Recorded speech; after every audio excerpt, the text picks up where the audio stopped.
Sorry about that. Somehow we lost our feed. So when we're talking about the time sucks, the people that are negative, they can create a negative environment and slow the group think and the group solving the problem down.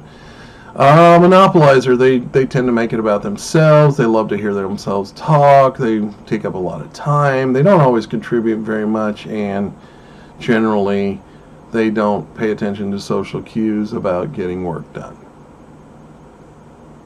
All right.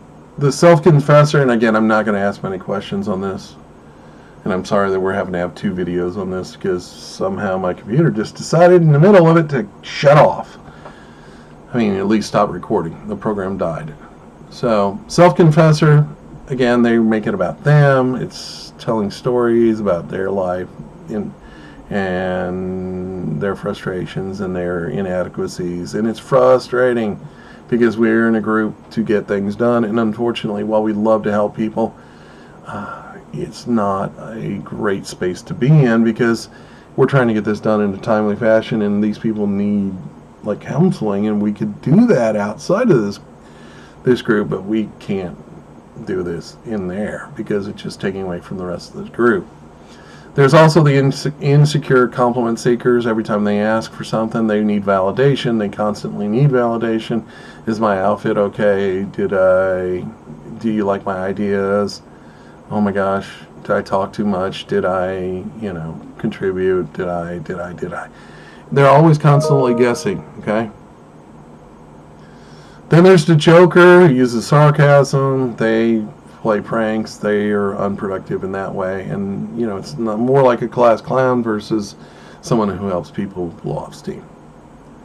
The blocker, again, keeps people from getting things done, usually using procedural rules and regulations just because they don't like the ideas or they weren't involved in it. Withdrawer are those people that in a group pull back and don't really contribute, right? They're just there. Now, sometimes they sit a little further away. They generally have attendance issues because they don't want to be in the group anymore, or that's just their way of voicing their unhappiness within their role within the group. There's the aggressor, who's the one that constantly puts everybody's ideas down and just picks on people.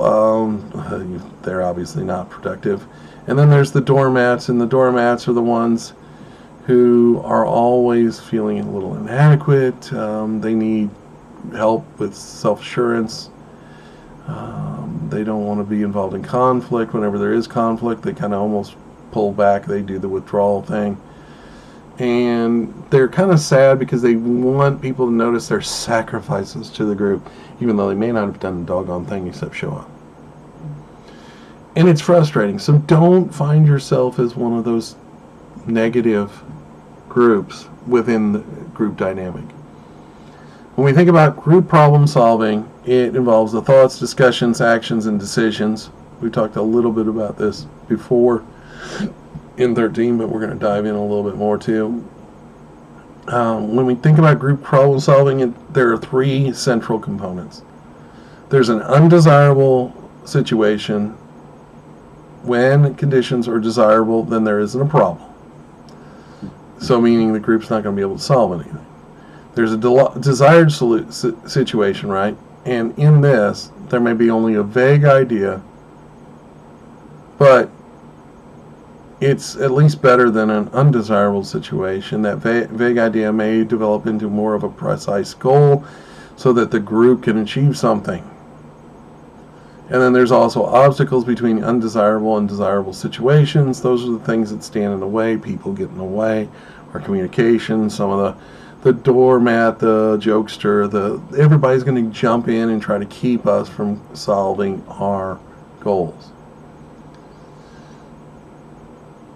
When we're thinking about group, sometimes our goal seems insurmountable, and that comes to task difficulty. And difficult tasks take longer or more complex, and you have to spend more time researching, discussing a solution for those things, because otherwise you can find yourself bogged down in that space for a long time within the group. You also have to talk about the number of possible solutions to solve your problem, the group's problem. There are more solutions than one, and then you have to weed through those ideas and get to the best ideas without taking up too much time. Then we have to think about our group member interest within the group to address the problem. Some group members will be highly motivated, others not so much. And it's up to us to kind of help them figure out how to get more involved. A good group leader will motivate them and move them, help them join the group more, contribute more.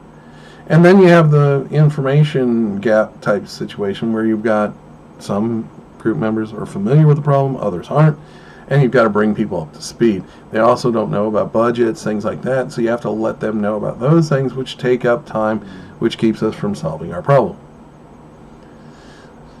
Another matter, and the last one of this group, is the need for solution acceptance, because people must buy in.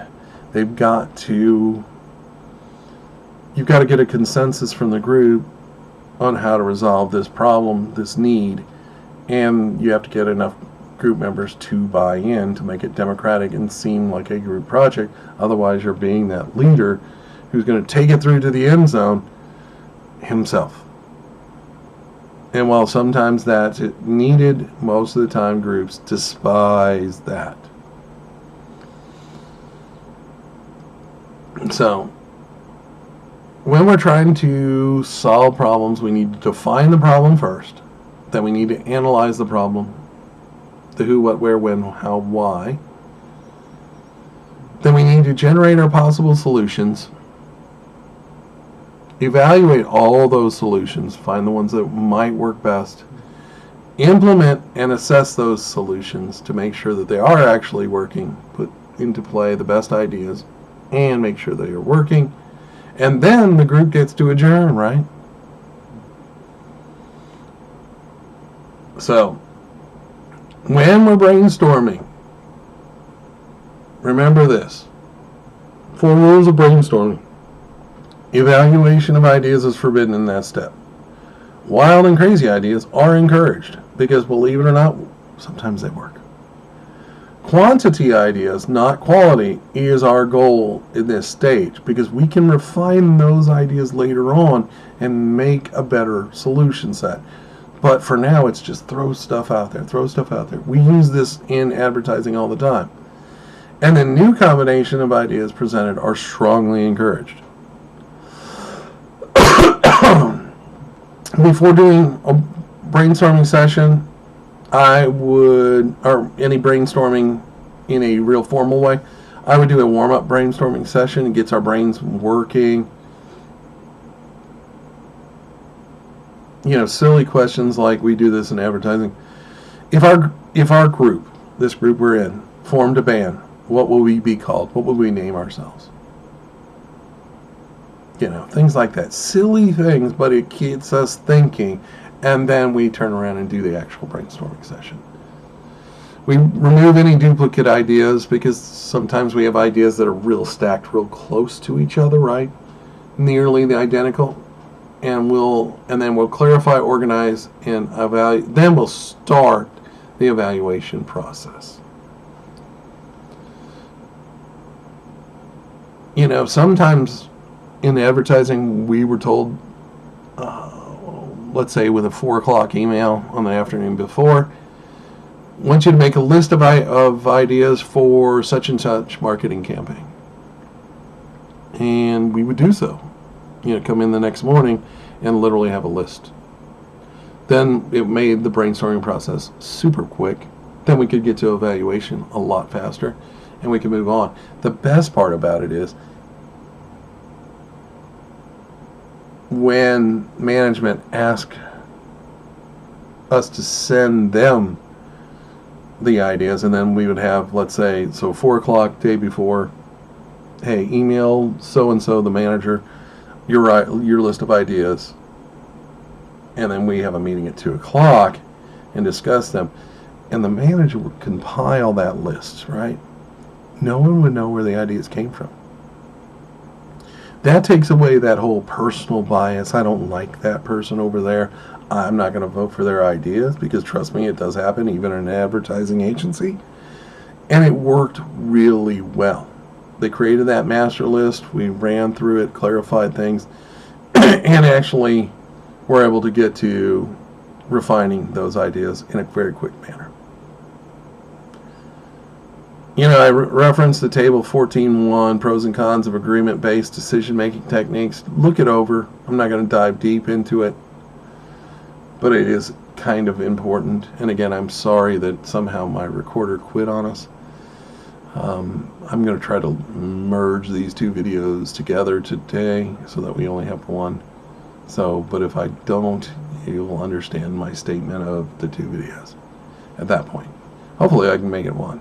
Hopefully I got enough time. You know, there are a lot of influences to decision making. I mentioned personality. I don't like that person, right? Sometimes that has a real bearing on how decisions are made. So, you know, there are a lot of problems here. I want you to read through the decision-making section. I'm not going to ask questions on it, but how personality can influence it. There's little we can do except try to be respectful to each other. But remember this, cultural context in decision-making, that's huge. The ads that I would create for an American company differed greatly from when I was in France and got an opportunity to create ads for French-speaking companies. First of all, their television ad time is much shorter. Their ad format is quite a bit different. Super informative. You know, whereas here in America we're about relational ads, like, oh my gosh, let's make everything look beautiful and everyone's having fun. My favorite one is when I was a child, I thought women having their period must be, and I do mean as an 8-year-old, must be an amazing time, because the tampon commercials show women having the time of their lives in America. Rather than talking about what the product did and how it was superiorly better than another product, no, we show women having the time of their lives, having a great time. By the way, I think we still do that in those type ads. Versus France would have told how their product was superior in these ways and done it in 30 seconds. It's about time and relevance within cultures. Every culture is a little different. You need to know your culture, whoever you're trying to reach, and how to reach out to them. And when I say that, this includes demographics, right? Baby boomers, while they're getting older and older, right? My parents' generation is what I joke about. These fine folks, wow, I didn't do my math very well, did I? Phew, okay. You know, these fine folks are getting older, but they have many of them, not all, have plenty of money saved, and they're starting to spend it. They're starting to liquidate their stocks, creating a little bit of volatility on the stock market. So it's up to us younger folks to pick up the pieces, keep buying stocks, and keep it moving forward, right? But how we advertise to them is completely different than how we're going to advertise from my stepdaughter's generation, Generation Z. I mean, there's a big difference there. How you're going to advertise to me, Generation X, we're not good at trying to reach, honestly. We're probably the hardest generation to reach. Maybe Generation Z is difficult too. We've seen it all, done it all. We've watched the world change around us. We could care less many times.